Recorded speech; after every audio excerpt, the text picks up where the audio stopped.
is Ayaz Aman. I am an undergraduate student of Management Sciences studying in Zabest University, Pakistan.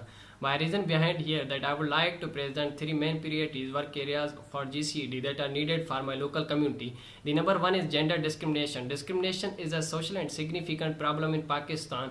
Girls face discrimination everywhere in the country and they have less access to the education than boys have and they are working for long hours. Then gender discrimination ratio here of boys and girls is 10 called for respectively. Then we have literacy. Human Development Index report put Pakistan at 136th in this contest. Then the primary completion ratio of education in Pakistan by data center of UNESCO is 33.8% in females and 47.18% in males, which shows that people living in the six largest countries of the world are unable to get the basic education. Then we have the child labor. More than 12.5 million children are involved in child labor in Pakistan. Many child workers are often abused where they work, suffering beatings and tortures. Thank you very much.